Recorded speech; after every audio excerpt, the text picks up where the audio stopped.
بسم اللہ الرحمن الرحیم۔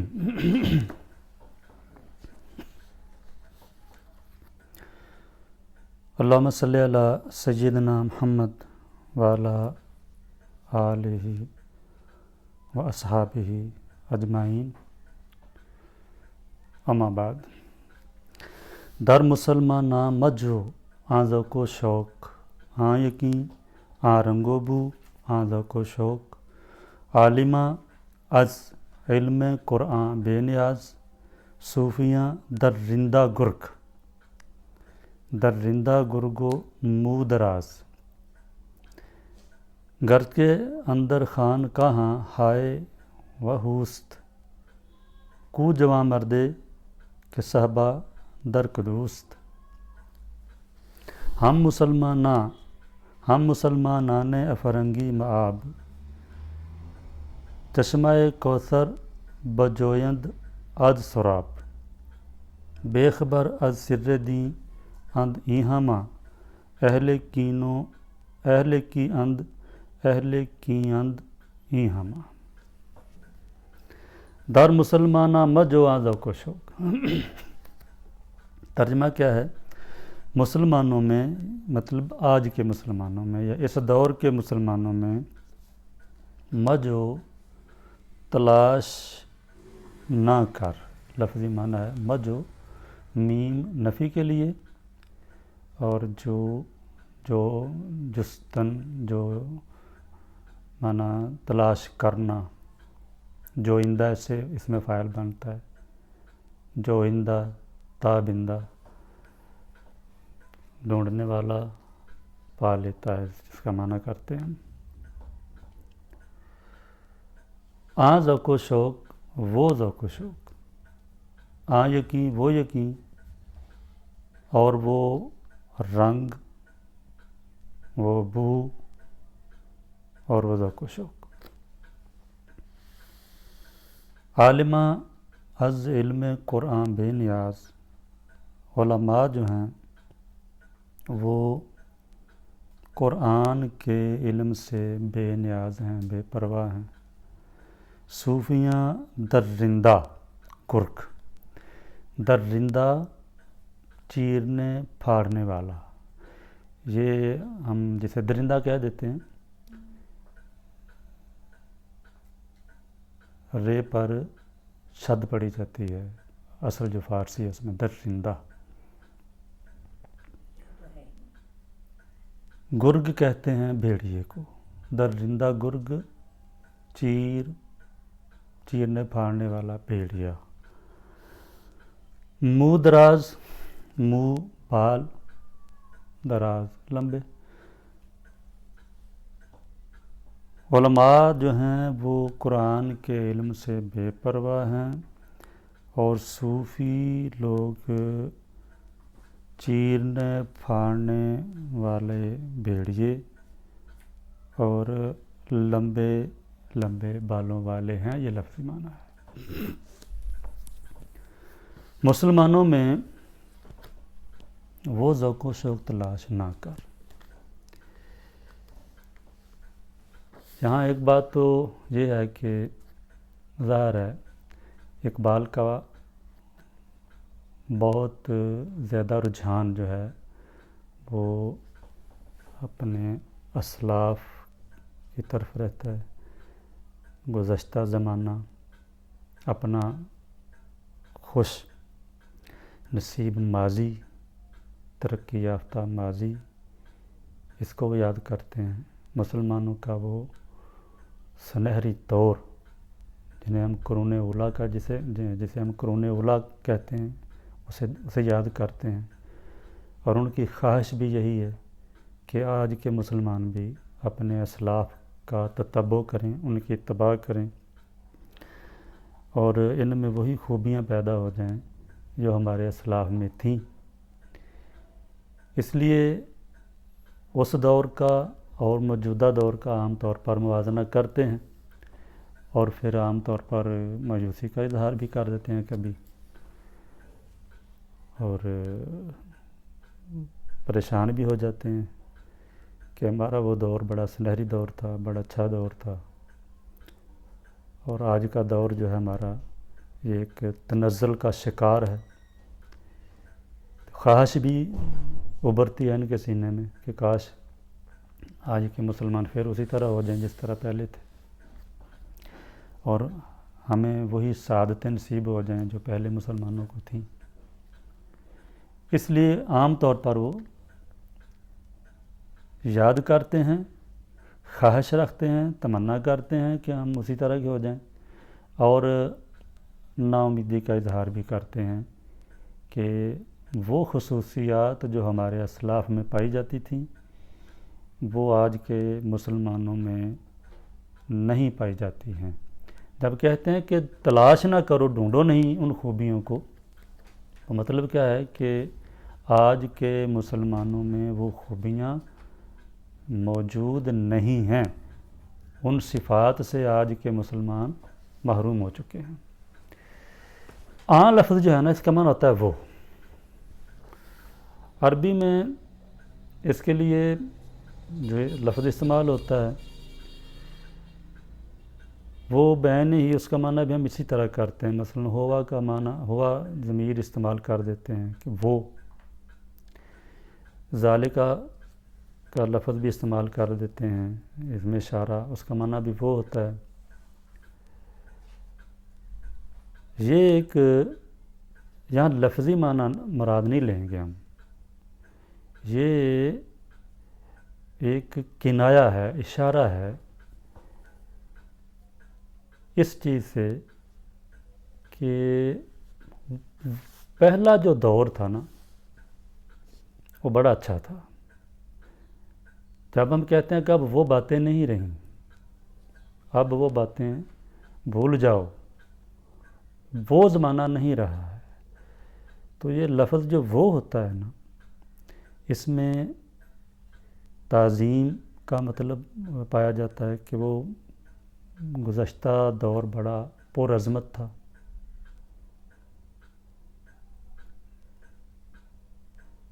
یعنی وہ لفظ یہاں سادہ طور پر اپنے لغوی معنی میں استعمال نہیں ہوگا. وہ سے مراد ایک پورا دور ہے، خوبیوں سے بھرا ہوا دور. وہ دور جس میں خیر و خوبی کا دور تھا، وہ دور اب تلاش نہ کرو. ذوق اور شوق، یہ لغوی اس کا معنی بھی ہم کر سکتے ہیں، اور ذوق اور شوق تصوف میں مستقل قسم کی دو اصطلاحات ہیں. اقبال کے یہ دو لفظ جو ہے نا ذوق و شوق پسندیدہ لفظ ہیں. یہ لفظ بہت زیادہ استعمال کرتے ہیں، حتیٰ کہ بال جبریل میں ایک پوری نظم جو ہے ذوق و شوق کے نام پہ، جو اقبال کی شاہکار نظموں میں جس کا شمار ہوتا ہے، ذوق و شوق. قلب و نظر کی زندگی، دشت میں صبح کا سما، چشمہ آفتاب سے نور کی ندیاں رواں، حسن ازل کی ہے نمود، چاک ہے پردہ وجود، دل کے لیے ہزار سود، ایک نگاہ کا زیاں. تو یہ ذوق و شوق پوری نظم ہے جو بہت ہی قیمتی نظم ہے اقبال کی، اور طویل نظموں میں جو بہترین نظمیں ہیں ان میں اس کا شمار ہوتا ہے. ذوق کیا ہوتا ہے؟ یہ عربی لفظ ہے، مصدر ہے چکھنا، جسے ہم ذائقہ کہتے ہیں. اور شوق کا معنی ہوتا ہے کسی چیز کے بارے میں دل میں محبت پیدا ہونا، میلان کسی چیز کی طرف ہو جانا. تو محبت کے جتنے جو درجات ہیں ان میں سے ایک درجہ یہ بھی ہے شوق. اختصار کے ساتھ یہ ہے کہ ذوق ایک پہلی منزل ہے. آپ کسی چیز کو جب دیکھتے ہیں تو اس کو جب چکھ لیتے ہیں، یہ پہلا مرتبہ ہے. آپ نے چیز کو دیکھا اور اسے زبان کے ساتھ چکھا، اس کا ذائقہ لیا۔ اب اس کے بعد جو اگلی منزل ہے نا، چکھنے کے بعد جب آپ کو اس کا ذائقہ محسوس ہو گیا، اس کے متعلق پتہ چل گیا کہ یہ ایسا ہے، اگلی منزل جو ہے، جو پہلا آپ قدم اٹھاتے ہیں، اسے شوق کہا جاتا ہے۔ صوفیہ کرام کہتے ہیں ذوق، شرب اور رش، اس کا مطلب ہے ذائقہ، پینا اور سیرابی۔ پہلا سٹیپ ہے یا پہلا زینہ ہے چکھنے کا۔ پہلے انسان چکھتا ہے پانی کو، کسی بھی قسم کے مشروب کو چکھتا ہے۔ دوسرا سٹیپ ہے پینا، پی لیتا ہے۔ تیسرا ہے سیراب ہو جانے کا، پھر وہ پی کر سیراب ہو جاتا ہے۔ وہ کہتے ہیں کہ ذوق کی جو منزل ہے نا، جو اس میں ہوتا ہے، وہ اسے کہتے ہیں متساکر ہے، یعنی جس نے شراب چکھی ہے وہ اب جان بوجھ کر یا تھوڑا بہت نشے میں آ جاتا ہے، محسوس کراتا ہے کہ میں نشے میں ہوں یا نشہ مجھے چڑھ رہا ہے، اسے متساکر کہتے ہیں۔ دوسرا پی لینے کا ہے۔ پی لینے والا جو ہے، جب پی لیتا ہے وہ نشے میں آ جاتا ہے، وہ خمار میں ڈوب جاتا ہے، اس پر نشہ چڑھ جاتا ہے اسے۔ اور تیسری منزل ہے جب وہ بالکل سیراب ہو جاتا ہے تو وہ نشے سے باہر آ جاتا ہے۔ اسے کہتے ہیں وہ ذوق، سکر، صحو۔ تو یہ صوفیہ کرام کی مستقل اصطلاحات ہیں۔ ایک اس طرح کی وضاحت ہم کر سکتے ہیں کہ ذوق جو ہے وہ آپ کی ایک محسوس چیز جو ہے، آپ نے اپنے حواس کے ساتھ جس چیز کو چھو لیا ہے، دیکھ لیا ہے، پرکھ لیا ہے، یہ ذوق ہے، یہ پہلی منزل ہے۔ آپ نے رستے کے بارے میں پتہ کروا لیا، رستے کے نشیب و فراز سے آپ آگاہ ہو گئے ہیں، یہ آپ کا ذوق ہے۔ اس کے بعد جب رستے میں آپ نے قدم رکھا، چلنا شروع کر دیا، یہ شوق ہے۔ تو شوق ہے اندیکھی منزل، اندیکھے محبوب کی طرف جب انسان، یعنی اللہ تعالیٰ کی طرف جب انسان سفر کرنا شروع کر دیتا ہے، اس رستے کو اور اس سفر کو شوق کہا جاتا ہے۔ سفر القلب الی المحبوب، دل کا محبوب کی طرف، محبوب ازلی کی طرف سفر کرنے کو شوق کہا جاتا ہے۔ ذوق، رستے کے نشیب و فراز کا پتہ چلانا، اور پھر اس کے بعد چلنے کی تیاری کرنا، سفر کرنے کے لیے ساز و سامان مہیا کرنا، زاد راہ مہیا کرنا، اور شوق اس رستے میں فعلاً چل پڑنا، بالفعل چل پڑنا، یہ ذوق و شوق ہے۔ مراد کیا ہے؟ ایمان، عمل کی جو کیفیات پہلے اہل ایمان کو حاصل تھی پہلے دور میں، مسلمان اللہ کے بارے میں، رسول گرامی صلی اللہ علیہ وسلم کے بارے میں، قرآن کریم کے بارے میں جس ایمان کے حامل تھے پہلے ادوار میں، اس دور کے مسلمانوں میں وہ گرم جوشی، وہ ذوق و شوق، وہ عمل، وہ ایمان نہیں رہا ہے۔ یہ المیہ ہے، یہ مرثیہ ہے قسم کا اقبال موجودہ مسلمانوں کے حال پر کر رہے ہیں۔ در مسلمانہ مجو آ ذوق و شوق، تلاش نہ کر، یعنی نہیں ہے، مقصد کیا ہے؟ نہیں ہے، کوشش نہ کر ان میں وہ ڈھونڈنے کی، ان میں وہ چیزیں ختم ہو چکی ہیں۔ یہ عام کنسپٹ ہے۔ آن یقین، وہ یقین، آ رنگو بو، وہ رنگو بو جو مسلمانوں میں تھا، رنگ جو پہلے ان میں نظر آتا تھا وہ نہیں ہے۔ ان سے جو خوشبو پہلے آتی تھی ایمان کی، توکل کی، محبت کی، وہ اب نہیں آ رہی ہے۔ وہ یقین بھی نہیں رہا ہے ان میں، اور وہ رنگ و بو بھی نہیں رہا ہے، وہ ذوق و شوق بھی نہیں رہا ہے۔ اقبال کا یہ عام تصور ہے، ظاہر ہے ان کی ساری شاعری میں جو یہ کانسیپٹ ہے ان کا، یہ آپ کو جا بجا ملے گا کہ وہ موجودہ مسلمانوں کے حالات پر بہت ہی زیادہ تنقید بھی کرتے ہیں اور ان کی موجودہ حالت سے نا امیدی کا اظہار بھی کرتے ہیں، اور ظاہر ہے امید کا دامن تو ہاتھ سے نہیں جانے دیتے، وہ امید بھی رکھتے ہیں۔ اس بارے میں ایک دو شعر عام طور پر جو زبان زد ہیں، محبت کا یہ رباعی ہے ان کی، محبت کا جنوں باقی نہیں ہے، مسلمانوں میں خون باقی نہیں ہے، صفیں کج دل پریشاں سجدہ بے ذوق کہ جذبے اندروں باقی نہیں ہے۔ پھر فرماتے ہیں کہ رگوں میں وہ لہو باقی نہیں ہے، رگوں میں وہ لہو باقی نہیں ہے، وہ دل وہ آرزو باقی نہیں ہے، نماز و روزہ و قربانی و حج یہ سب باقی ہے، تو باقی نہیں ہے۔ نہ مومن ہے نہ مومن کی فقیری، رہا صوفی گئی روشن ضمیری، خدا سے پھر وہی قلب و نظر مانگ کہ نہیں ممکن امیری بے فقیری۔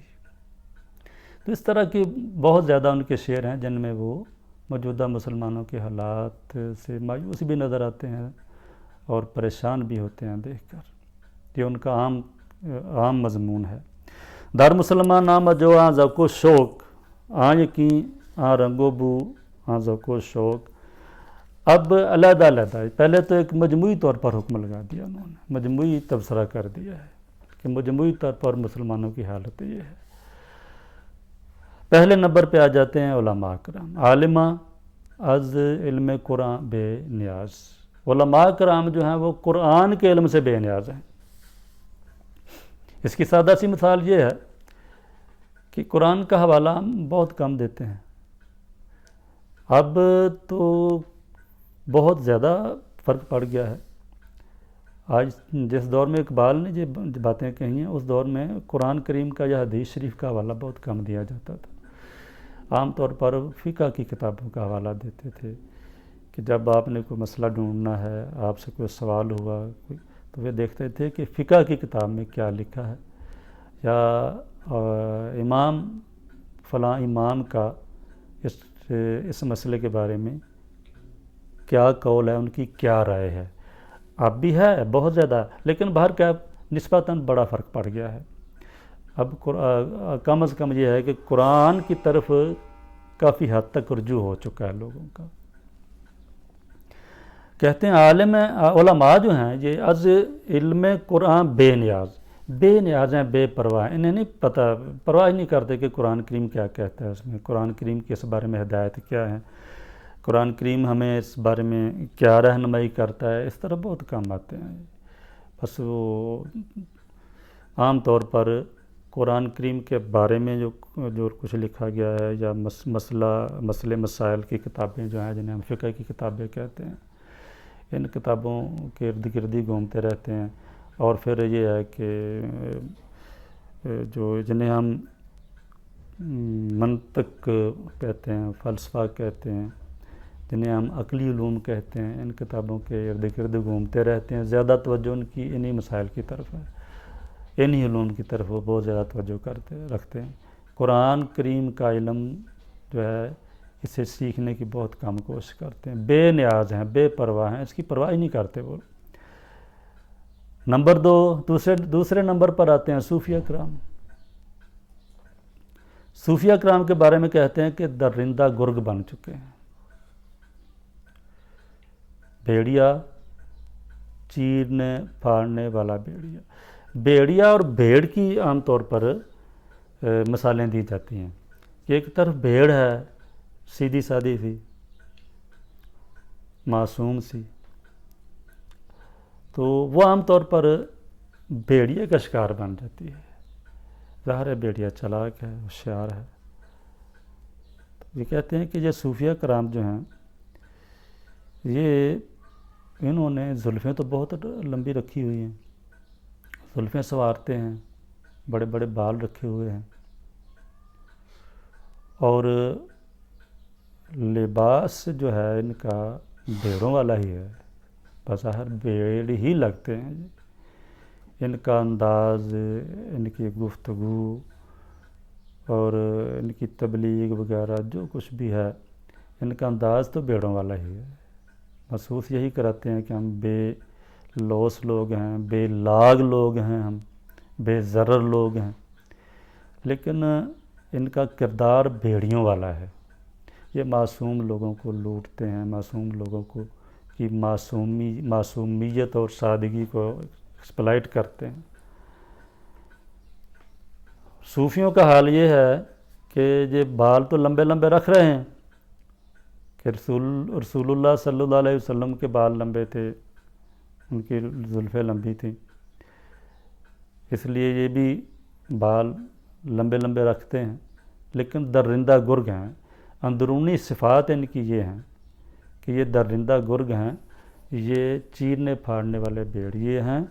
عوام الناس جو بھیڑوں کی سی حیثیت رکھتی ہے، معصوم لوگوں کو یہ ٹھگتے ہیں، لوٹتے ہیں دین کے نام پر، روحانیت کے نام پر۔ تو یہ بھی اقبال کا محبوب موضوع ہے جو انہوں نے بڑی ہر کتاب میں اس کا تقریباً ذکر کیا ہوا ہے۔ گرچہ اندر خان کہاں ہائے و ہوست، یہ ہاؤ ہوست بھی پڑھیں گے ہم شعری ضرورت کے تو ہاؤ ہوست، لیکن جب اس پر ہم وقف کریں گے تو ہائے و ہوست۔ ہو لفظ جو ہے یہ صوفیوں کا جو کلمہ مشہور کلمہ ہے، ہو، اللہ ہو، تو اللہ پھر یعنی یا اللہ، پھر اللہ، پھر اس کے بعد صرف ہو پر وہ بہت زیادہ توجہ دیتے ہیں، اور خانقاہوں میں ہا ہو کہتے ہیں، اس کی آواز تو آتی رہتی ہے، ذکر تو بہت کرتے ہیں جی۔ ہائے یہ بھی یعنی ہو کے بعد جب یہ سمجھیں کہ کوئی کیفیت طاری ہو جاتی ہے، ان پر روتے ہیں یا ہائے وائے کرتے ہیں۔ مراد یہ ہے کہ خانقاہوں میں ذکر اذکار، محفلیں ذکر کی اور ذکر کا شور شرابہ بہت زیادہ ہے۔ اگرچہ خانقاہوں میں بہت زیادہ شور شرابہ ہے، ہائے و ہو کا، ذکر اذکار کا، کو جوان مردے، کو جوان مردے، وہ جوان مرد کہاں ہے؟ کجا است، یہ لفظ ہے، کجا است آن جوان مرد، اس کو سارا اس کا مخفف، کو کہاں ہے وہ جوان مرد۔ کدو کہتے ہیں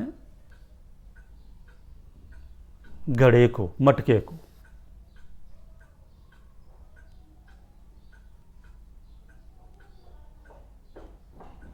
کدو کا معنی مٹکا۔ وہ جوان مرد کہاں ہے؟ نظر نہیں آتا وہ جوان مرد جس کے مٹکے میں صحبہ پائی جاتی ہو۔ صحبہ بھی اقبال کا بڑا پیارا لفظ ہے۔ صحبہ کہتے ہیں خالص لفظ کو، خالص شراب کو، ہاں خالص جو شراب ہوتی ہے نا، جس میں کسی بھی قسم کی کوئی ملاوٹ نہ ہو، وہ صحبہ ہے۔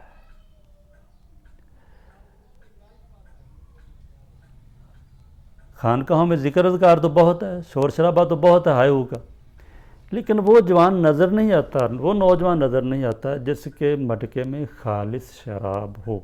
اقبال نے سمجھو کہ بالکل یہ اردو میں بالکل اسی طرح کا ایک بال جبریل میں ہے، میرا سبوچہ غنیمت ہے اس زمانے میں کہ خانقاہوں میں خالی ہیں صوفیوں کے کدو۔ میرا سبوچہ چھوٹا سا سراہی سمجھیں، چھوٹا سا گڑھا، سراہی کہتے ہیں، میری سراہی اس زمانے میں غنیمت ہے، اسے غنیمت سمجھو۔ ٹھیک ہے، میرے پاس بہت علم نہیں ہے، بہت بڑا میں عامل نہیں ہوں، میرا کوئی دعویٰ نہیں ہے کہ میں بہت بڑا عالم ہوں اور عامل ہوں، میں بہت بڑا صوفی ہوں، بہت بڑا عالم دین ہوں، ایسا نہیں، میرا دعویٰ نہیں ہے، بس میرے پاس تھوڑا بہت ہے، سبوچہ رکھتا ہوں میں۔ لیکن ہے خالص، میرا سبوچہ غنیمت ہے اس زمانے میں کہ خانقاہوں میں خالی ہیں صوفیوں کے کدو، اگرچہ خانقاہوں میں بڑے بڑے گھڑے پڑے ہوئے ہیں نا، مٹکے پڑے ہوئے ہیں بھرے ہوئے، مٹکے پڑے ہوئے ہیں، لیکن ہیں وہ خالی۔ خانقاہوں میں اگرچہ بڑے بڑے مٹکے ہیں لیکن ہیں خالی، اگر ان میں شراب ہے بھی تو نہ خالص ہے، خالص نہیں ہے، ان کا علم خالص نہیں رہ گیا ہے، ان کا ذوق خالص نہیں رہ گیا ہے، ٹھیک ہے، ان میں خلوص ختم ہو چکا ہے ان لوگوں سے۔ تو کہتے ہیں کہ ان کے گھڑوں کو نہ دیکھو کہ بڑے بڑے ہیں، بھرے ہوئے ہیں یا خالی ہیں، یہ مت دیکھو، یہ دیکھو کہ گھڑوں میں ہے کیا۔ وہ نوجوان کہاں ہے جس کے پاس ایسا گڑھا ہو جس میں خالص شراب ہو، یعنی ایسا نوجوان کہاں ہے، کہاں ملے گا جو خالص اسلام کا حامل ہو، جو خالص مومن ہو، خالص مسلمان ہو، مرد مومن جسے کہا جاتا ہے وہ ہو۔ اخلاص سے محروم ہو چکی ہے یہ نسل، وہ کہتے ہیں کہ ایسا جوان آپ کو نہیں ملے گا۔ باقی رہ گئے یہ مظاہر، باتیں، تقریریں، خطاب، خطبے، تو کہتے ہیں یہ تو بہت زیادہ ہے۔ ذکر کی محفلیں بہت زیادہ ملیں گی آپ کو، بہت زیادہ خانقاہیں آپ کو ملیں گی جہاں ہر ہفتے قوالی بھی ہوتی ہے، ذکر اذکار ہوتے ہیں، ذکر کی محفلیں سجتی ہیں بہت زیادہ، تو شور شرابہ تو کہتے ہیں بہت ہے، لیکن کہتے ہیں کہ وہ نہیں ملے گا آپ کو نوجوان جو خالص دین کا پیروکار ہو، جس کے دل میں پورا خلوص پایا جاتا ہو اسلام کے لیے، ایمان کے لیے، قرآن کے لیے۔ اقبال کی ایک بربائی ہے اس طرح کی بہت پیاری، فرماتے ہیں زمن بر صوفی و ملا سلامے، زمن بر صوفی و ملا سلامے کے پیغام خداوند گفتند مارا، فلے طویل شاں در حیرت انداخت، خدا و جبریل و مصطفیٰ را۔ میری طرف سے صوفی اور ملا کو سلام کہ یہ ہمیں اللہ تعالیٰ کا پیغام پڑھ کر سناتے ہیں، پیغام خدا گفتن مارا، ہمیں سناتے ہیں، ہمیں بتاتے ہیں اللہ تعالیٰ کا کلام، اللہ کا پیغام دیتے ہیں ہمیں، لیکن ان کی تعویل، اللہ کے کلام کی تعویل ایسی کرتے ہیں کہ خدا بھی حیران رہ جاتا ہے، جبریل بھی حیران رہ جاتا ہے، مصطفیٰ علیہ السلام بھی حیران رہ جاتے ہیں۔ خدا کہتا ہے کہ میں نے یہ اتارا ہی نہیں ہے کلام، میرا تو یہ منشا ہی نہیں تھا، یہ تو اتاری نہیں میں تو اس طرح، اور جبریل کہتا ہے جو میں پیغام اللہ کی طرف سے لے کر آیا تھا وہ تو یہ تھا ہی نہیں، اس کا تو یہ مطلب ہی نہیں تھا۔ اور نبی علیہ السلام فرماتے ہیں کہ میں نے تو جو پیغام دیا، جو تبلیغ کی، جو تفسیر کی اس کی، وہ تو یہ ہے ہی نہیں۔ یہ کہاں سے لے آتے ہیں اس طرح کے معنی؟ تو بے عمل علماء اور بے ذوق صوفیہ کرام، ان پر اقبال بہت ہی کڑی تنقید کرتے ہیں، کیونکہ ظاہر ہے یہ بقول حضرت عیسیٰ علیہ السلام علماء جو ہوتے ہیں یہ ہانڈی کے نمک کی طرح ہوتے ہیں، یہ نمک ہیں، یہ بگڑ گیا تو سارا کھانا بگڑ گیا۔ کہتے ہیں کہ تم علماء کرام کو مخاطب کر کے کہتے ہیں کہ تم نمک ہو، تم بگڑ گئے تو سارا کھانا بگڑ گیا۔ یہ کتنے ہو گئے گروہ؟ پہلا گروہ علماء کا، عالمہ، دوسرا ہو گیا صوفیوں کا، ملنگوں کا، تیسرا آ گیا ایجوکیٹڈ مسلمانوں کا۔ یہ نئے دور میں ہم کیا کہتے ہیں یہ لبرل مسلمان، ایجوکیٹڈ مسلمان، لٹریٹ مسلمان، ٹھیک ہے نا. ہم مسلمانان افرنگی معاب. ہاں، معاب جو ہوتا ہے یہ اس کو کہتے ہیں مرجع کو، یعنی وہ جگہ گھوم پھر کر چیز جہاں سے وہیں آئے.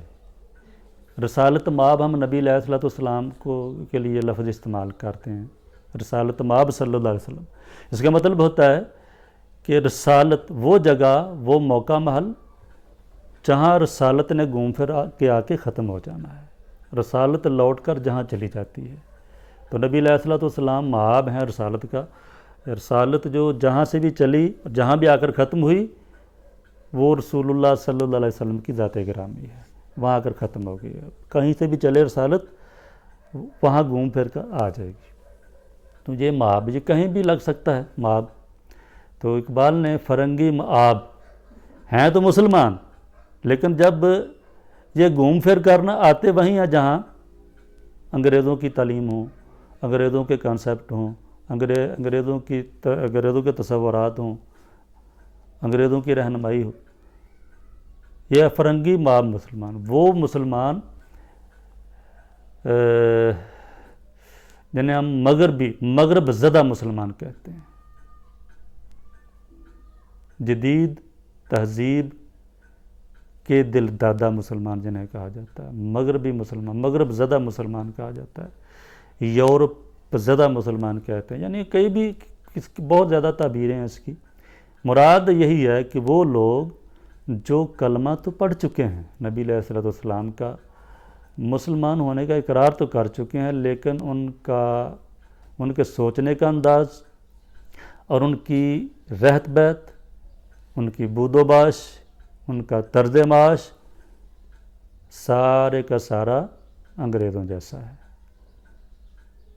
ان کی ترجیحات وہی ہیں جو انگریز چاہتا ہے، یا مغربی یا یورپی تعلیم جو کچھ انہیں رہنمائی دیتی ہے وہی ان کی ترجیحات ہیں.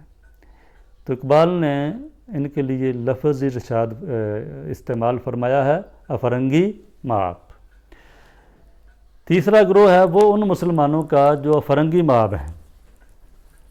چشمہ کوثر بجویند از سراب، یہ سب سے زیادہ بیچارے ہیں، قابل ترس لوگ ہیں. سراب کسے کہتے ہیں؟ سراب کہتے ہیں صحرا میں آپ دیکھیں بہت زیادہ دھوپ ہو، چمک، تو ریت دور چند میلوں پر کے بعد آپ کو چمکتی ہوئی ریت نظر آئے گی. محسوس ہی ہوگا کہ پانی ٹھاٹے مار رہا ہے. جو پیاسا ہوتا ہے وہ دھوکے میں رہتا ہے، وہ سمجھتا ہے کہ ابھی تھوڑا سا میں چلوں گا تو آگے دریا ہے، پانی ہے، پیوں گے. جب وہاں پہنچتا ہے تو وہ آگے چلے جاتی ہے. وہ فاصلہ تقریباً اس کے درمیان میل کا، 2 میل کا، 3 میل کا برقرار رہتا ہے. تو وہ بیچارہ پیاسا جو ہے وہ اسی چکر میں گر پڑتا ہے، پیاس سے لاغر ہو کے پانی نہیں ملتا اس کو. اس دھوکے میں مارا جاتا ہے کہ میں میل چلوں گا، 2 میل چلوں گا، 4 میل چلوں گا تو مجھے پانی مل جائے گا جس سے میرا حلق تر ہو جائے گا، لیکن پانی ہوتا نہیں. وہ تو سب سے بیچارہ وہ آدمی تو وہ ہے، قابل رحم آدمی وہ ہے. کہتے ہیں کہ یہ جو افرنگی مآب مسلمان ہیں نا، یہ بڑے قابل رحم ہیں. اتنے قابل رحم ہیں کہ پیچھے تو لگے ہوئے ہیں سراب کے، اور چاہتے یہ ہیں کہ ان سے ہمیں آب کوثر مل جائے. کوثر کیا ہے؟ کوثر نہر ہے جنت میں، جنت کی نہروں میں سے ایک نہر کا نام ہے. رسول اللہ صلی اللہ علیہ وسلم نے اس نہر کی بہت زیادہ خصوصیات بتائی ہیں، اتنی زیادہ صفتیں بیان کی ہیں کہ میں حیران ہوں کہ اس کے 2 کنارے جو ہیں وہ پٹڑیاں زبرجد کی ہوں گی، پانی دودھ اور شہد کا ہوگا، اس کی کنکریاں وہ ہیں وہ ہیروں کی جواہرات کی ہوں گی، پتہ نہیں کیا کچھ ہے. وہ نہر جو ہے نا، نبی علیہ الصلوۃ والسلام نے فرمایا کتنی عظیم ہے. وعدانی ہی ربی ایاہ، فرمایا کہ وہ نہر ہے جنت میں، اللہ تعالیٰ نے وہ وعدہ کیا ہے کہ وہ مجھے ہی ملے گی، وہ مجھے اللہ دے گا. اور ظاہر ہے قیامت کے دن جب لوگ پیاس سے مر رہے ہوں گے تو آپ نے فرمایا کہ میں اس نہر سے انہیں پانی پلاؤں گا، اس لیے آپ کو ساقی کوثر کہا جاتا ہے۔ حوض کوثر بھی کہہ دیتے ہیں اس کو، اور نہر کوثر بھی کہہ دیتے ہیں۔ تو کہتے ہیں کہ یہ بیچارے اتنے قابل رحم ہیں کہ پیچھے تو بھاگ رہے ہیں سراب کے، چشمہ کوثر بجویند، حوض کوثر ڈھونڈ رہے ہیں، تلاش کر رہے ہیں سراب سے۔ تو یہ ظاہر ہے یہ تو کبھی بھی نہیں ہوگا، دھوکہ ہے، فریب ہے۔ جس تعلیم کے پیچھے جو پڑے ہوئے ہیں، جن لوگوں کی تقلید میں یہ سمجھ رہے ہیں کہ ہم ترقی کی معراج پر پہنچیں گے، جن لوگوں کی تقلید میں یہ سمجھتے ہیں کہ ہم بڑے مہذب ہو گئے ہیں، ہم بڑے متمدن ہو گئے ہیں، جن کے بارے میں یہ سمجھ رہے ہیں کہ وہ بہت ہی مہذب لوگ ہیں، یہ کہتے ہیں کہ سب دھوکہ ہے۔ یہ سراب ہے، اس دھوکے میں مت رہنا کہ ان کے پیچھے لگ کر تم کہیں ترقی کر جاؤ گے، اچھے انسان بن جاؤ گے، مہذب لوگ بن جاؤ گے۔ تہذیب اور تمدن کا اصل سر چشمہ یہ تمہارا قرآن ہی ہے، تمہارا اسلام ہی ہے۔ ان سے ڈھونڈو جو ڈھونڈنا ہے آپ نے۔ کہتے ہیں کہ ہم مسلمانان افرنگی مآب، مسلمانان افرنگی مآب بھی، ہم کا معنی بھی، مسلمانان فرنگی مآب بھی سراب سے تلاش کر رہے ہیں حوض کوثر کو۔ ٹھیک ہو گیا؟ سمجھا گئی اس شعر کی؟ بے خبر از سر دین اند ای ہما، یہ جتنے بھی لوگ ہیں یہ دین کے اصل راز سے بے خبر ہیں۔ علماء کرام، صوفیہ اور یہ مہذب لوگ، تہذیب یافتہ لوگ، تہذیب سے مغربی تہذیب کے پروردہ یا متاثرین، یہ جتنے بھی لوگ ہیں یہ دین کے راز سے بے خبر ہیں۔ ٹھیک ہے؟ دین میں جو راز کیا پایا جاتا ہے، دین کی اصل خصوصیت کیا ہے، اس سے بے خبر ہیں۔ جب راز سے بے خبر ہوں گے تو پھر ظاہر اوپر تیرتے ہیں نا یہ لوگ،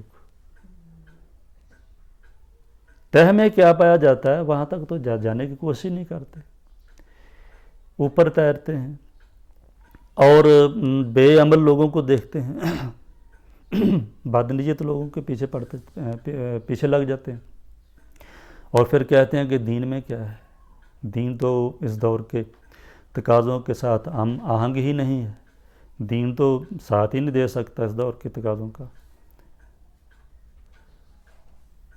اہل کیند، یہ اہل کین ہیں، کینہ والے ہیں، اہل کین ہیں، ہی ہما، یہ سارے جتنے بھی ہیں نا یہ کینہ پرور لوگ ہیں، ان کے اندر کینہ ہے، حسد ہے، بغض رکھتے ہیں یہ دین کے ساتھ، دشمنی رکھتے ہیں یہ دین کے ساتھ، آپس میں کینہ رکھتے ہیں، آپس میں دشمنیاں ان کی چلتی ہیں، وہ ان کے مخالف ہے، یہ گروہ اس گروہ کے خلاف ہے، یہ گروہ اس گروہ کے خلاف ہے، ان کی ذاتی دشمنیاں چلتی ہیں، ان کے کچھ مقاصد کچھ اور ہیں،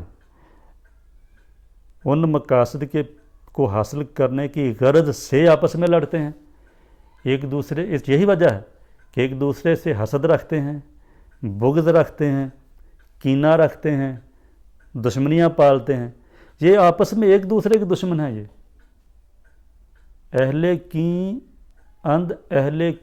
اند ای ہما، یہ جتنے بھی لوگ ہیں سب کینہ پرور ہیں، سب کینہ توز لوگ ہیں، ان کی آپس میں ایک دوسرے کے ساتھ دشمنیاں ہیں، اور آپسی دشمنیوں کو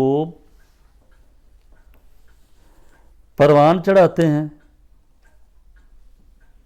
دین کے نام پر. آپسی دشمنیاں جو ہیں یہ ختم نہیں ہونے دیتے دین کے نام پر. آپس کی دشمنیاں بڑھاتے رہتے ہیں دین کے نام پر. ان کا اظہار کرتے ہیں لیکن ڈھال استعمال کرتے ہیں دین کی. کہتے ہیں کہ یہ اہل کینہ لوگ ہیں, یہ کینہ پرور لوگ ہیں, حاسد لوگ ہیں, یہ ان کی آپس میں دشمنیاں ہیں, عداوتیں ہیں. خیر و خوبی بر خواص آمد حرام, دیدام صدق و سفارہ در عوام. خیر اور خوبی خواص لوگ جو ہیں ان میں حرام ہے. یہ ان میں آپ کو کوئی اچھی بات نہیں ملے گی. خواص اشرافیہ جنہیں ہم کہتے ہیں, یعنی خواص آپ دیکھ لیں کن لوگوں کو ہم خاص لوگ کہتے ہیں. علماء کو ہم خصوص خاص کہتے ہیں, اسپیشل لوگ ہیں جی. صوفیہ کرام اسپیشل لوگ ہیں, پیر اسپیشل لوگ ہیں, سیاستدان اسپیشل لوگ ہیں, اور یہ جتنے ہمارے کہتے ہیں کہ ہم پڑھے لکھے ہیں, ایجوکیٹڈ ہیں, یہ اسپیشل لوگ ہیں. ہمارے جتنے بھی جن کو ہم خاص کہتے ہیں, خاص لوگ ہیں, یہ پڑھے لکھے لوگ کہتے ہیں, اہل علم کہتے ہیں. یہ کہتے ہیں ان میں خیر و خوبی کا تو شائبہ بھی نہیں پایا جاتا ہے. اچھا کام کرنا, اچھا سوچنا تو ان کے لیے حرام ہے نا. اچھا کام کرنا تو ان کے لیے حرام ہے نا, نیکی کرنا تو ان کے لیے حرام ہے نا. خیر و خوبی بر خواص پر خیر و خوبی جو ہے نا یہ تو حرام ہے نا. یہ اچھا کام نہیں کرتے جی, نہ اچھا ہی سوچتے ہیں کسی کی.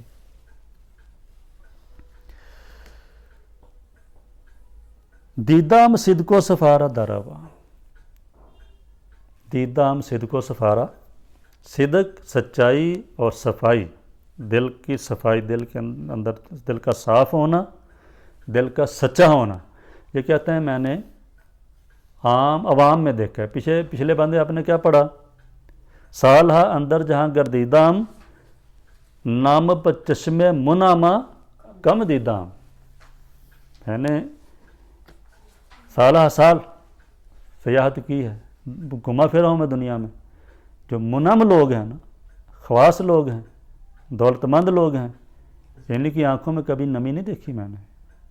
تو یہاں بتایا کہ یہ یعنی کہ ان کے دل میں رحم نہیں ہے, اس لیے آنکھوں میں نمی نہیں ہے, اور دل میں رحم نہیں ہے اس لیے یہ خیر خوبی بلائی نیکی ان کاموں سے دور رہتے ہیں.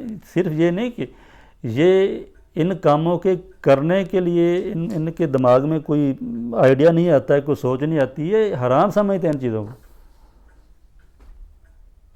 تو صفائی دل کی, اخلاص, سچائی کہاں ملے گی؟ عام لوگوں میں. احمد فراد کا شعر یاد ہے, ڈھونڈ اجڑے ہوئے لوگوں میں وفا کے موتی, یہ خزانے تجھے ممکن ہے خرابوں میں ملے.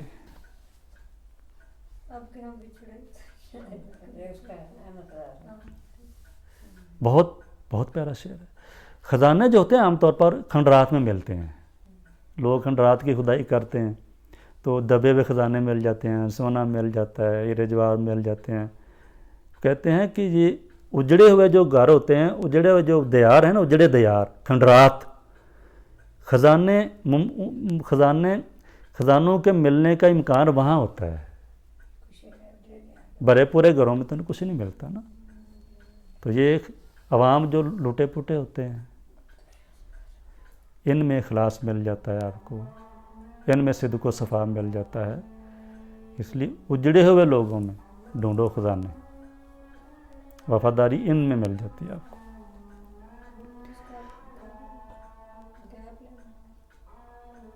یہ 1 منٹ ہاں چلتا رہے, نہیں میرا خیال بند کر دیں 1 منٹ کے لیے. خیر و خوبی برخواص آمد حرام, دیدام صدق و سفارہ در عوام. اہل دین را باز داں از اہل کین. اب رہنمائی آ گئی ہے ہمارے لیے.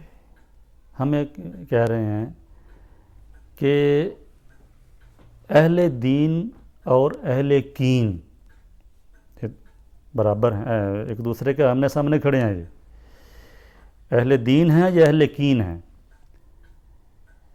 اہل کین کون ہیں؟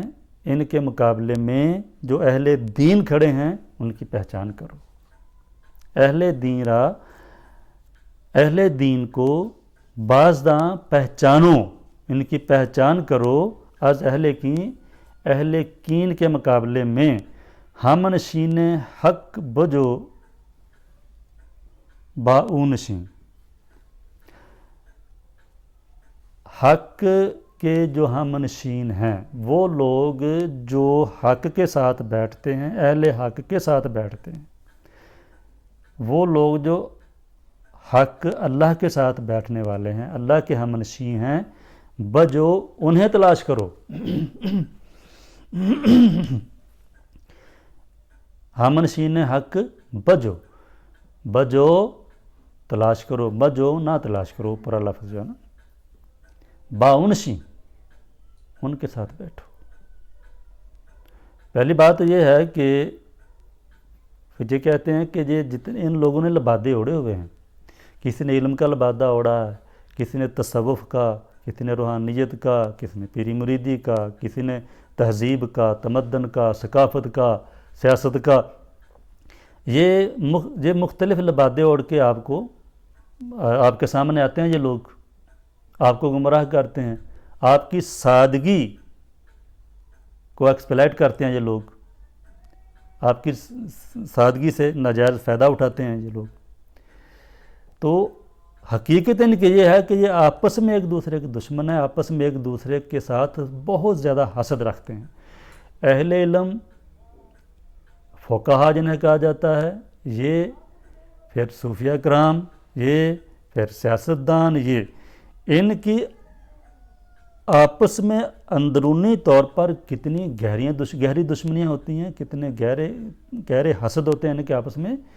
یہ پتہ چل جائے تو انسان کسی غار میں جا کر بیٹھ جائے. یہ اوپر سے نظر آتے ہیں، ایسے بیان دیتے ہیں. جی انہیں ہم سیاسی بیان بازی کہتے ہیں. اندرونی طور پر یہ ایک دوسرے کے دشمن ہیں، بدترین دشمن ہیں یہ لوگ. تو کہتے ہیں کہ ہمیں کیا چاہیے؟ ہمیں یہ چاہیے کہ ہم پہچانیں کہ اہل دین اصل میں کون ہے، صحیح اہل دین کون ہے، اور اہل کین کون ہے، کینہ پرور کون ہے، کینہ توز کون انسان ہے. ان کی پہچان کرنی چاہیے. پہچان کیسے ہوگی؟ سوختن نبائد اندر نارے حس، تابدانی نکرائے خدرا زیمس. حواس میں تپش ہونی چاہیے، تمہارے حواس میں تربیت ہونی چاہیے. تمہاری سینس اتنی زیادہ تیز ہونی چاہیے کہ تمہیں پتہ چل جائے، بو آ جائے کہ یہ غلط ہے یا صحیح ہے. ٹھیک ہے، یہ جو بیان دے رہا ہے یہ اس کی زبان کا چربہ ہے یا اندر سے اٹھ رہے ہیں بیان اس کی. واعظ، تبلیغ، بیانات، تقریر، ہمدردی کے کلمات، سوز برے بیانات، یہ کہاں سے اٹھ رہے ہیں؟ آپ کے جو حواس ہیں ان کی تربیت اس طرح ہو جانی چاہیے کہ یہ فوراً پہچان جائیں کہ یہ تانبا ہے یا چاندی ہے، اصلی ہے یا نقلی ہے، کھوٹا ہے. ٹھیک ہو گیا. اہل دین را باز داں از اہل کی ہم نشین حق بچو. اس اللہ کے بندے کو ڈھونڈو جو اللہ تعالیٰ کا ہم نشین ہے، جو اللہ تعالیٰ کے ساتھ بیٹھتا ہے، یعنی حق کا ساتھ دیتا ہے. جو اللہ کریم کے ساتھ جس کا تعلق ہے اس کو ڈھونڈو. جو اللہ کریم کا ہم نشین ہے اس کو ڈھونڈو. ہم نشین کا مطلب یہ نہیں ہے کہ وہ اللہ کے ساتھ جا کر دوسری کرسی اس کے سامنے رکھ کر بیٹھ جاتا ہے، یعنی اس کی نشست و برخاست اللہ تعالیٰ کے حکم کے مطابق ہے، وہ مخلص ہے. اللہ کریم ہی جس کی ترجیح اول ہے اس کو ڈھونڈو. ایسا آدمی جب مل جائے آپ کو باؤ نشین، اس کے ساتھ بیٹھو، اپنی نشست و برخاست اس کے ساتھ رکھو، ٹھیک ہو گیا؟ کرگسارا رسم آئین دیگر است، یہ بھی مشہور ان کا کانسیپٹ ہے۔ ستوت پرواد شاہی دیگر است۔ گدھ جو ہوتے ہیں نا کرگس، ان کے بھی اپنے طور طریقے ہوتے ہیں، ان کی بھی اپنی رسمیں ہوتی ہیں، ان کی اپنی عادتیں ہوتی ہیں۔ گدھوں کی، کووں کی اپنی عادتیں ہیں، ان کے اپنے طور طریقے ہیں، اپنی رسومات ہیں۔ کرگسارا رسم و آئین، ان کے اپنے قوانین ہیں، اپنے ضابطے ہیں۔ کرگسارا رسم و آئین دیگر است، گدھوں کے رسم و رواج، گدھوں کے طور طریقے، ان کے قوانین اور ان کے ضابطے اور ہیں ستوت پرواز شاہی دیگر است۔ شاہین کی پرواز کی شان و شوکت ستوت، شاہین کی پرواز کی ستوت کوئی اور چیز ہے۔ جس طرح گدھ کی اور شاہین کی شکل کافی حد تک ملتی ہے، گدھ کی اور شاہین کی شکل ملتی جلتی ہے آپس میں، باز، شاہین، گدھ۔ اب گدھ بھی ہے شاہین بھی ہے، دونوں ایک جگہ پہ کھڑے ہیں آپ کے سامنے۔ شاہین کہے کہ میں شاہین ہوں، گدھ کہے کہ میں شاہین ہوں، تو کہتے ہیں کہ آپ میں، آپ کی سینس جو ہے نا اتنی تیز ہونی چاہیے کہ آپ پہچان جائیں کہ اپنے دعوے میں غلط کون ہے اور صحیح کون ہے۔ پہچاننے کا طریقہ یہ ہے کہ آپ گوشت پھینک کر دیکھیں، آپ ان کو اڑا کر دیکھیں دونوں کو، پرواز سے پتہ چل جائے گا، دونوں اوپر جائیں گے، لیکن نیچے کوئی مردار پھینک کے دیکھیں، گدھ فوراً نیچے آ جائے گی، مردار پر جپٹے گی، آپ کو پتہ چل جائے گا کہ یہ دنیا دار عالم دین ہے، دنیا دار ہے یا اللہ کا طالب ہے، ٹھیک ہے؟ کہتے ہیں ترجیح اول کا کیا ہے؟ اللہ کریم، حق۔ تو حق نشین، مرد حق نشین کون ہوگا؟ آپ اس کے سامنے دنیا کی ہڈی پھینک کر دیکھیں، دنیا کا مردار اس کے سامنے پھینک کر دیکھیں۔ تو مولانا ابوالکلام زاد رحمۃ اللہ علیہ نے تذکرہ میں بہت بری مثال دی ہے اس کی، بہت بڑی عجیب طریقے کی۔ کہتے ہیں کہ میں لفظ نہیں ہے ابھی میرے وہ نص یاد نہیں ہے، کہتے ہیں کہ آپ دیکھیں انہیں علماء جو دنیا کے دنیا دار علماء ہیں، دیکھیں آپ دیکھیں گے ایک سٹیج پر نظر آئیں گے، کوئی کہے گا ایک پیج پر ہیں، ایک سٹیج پر ہیں، ایک دعویٰ لے کر اٹھیں گے، لیکن جب بھی ان کے سامنے دنیا کی ہڈی پھینکو گے تو کتوں کی طرح جھپٹیں گے اس پر۔ آپ کو پتہ چل جائے گا کہ یہ دین کا دعویٰ کہاں سے اٹھ رہا ہے ان کا، کتنے دیندار ہیں یہ کتنے اللہ والے ہیں۔ تو یہ دنیا کا مردار پھینک کر دیکھو آپ، پھر آپ کو پتہ چل جائے گا کہ شاہین کون ہے ان دونوں میں سے اور گدھ کون ہے، ٹھیک ہے؟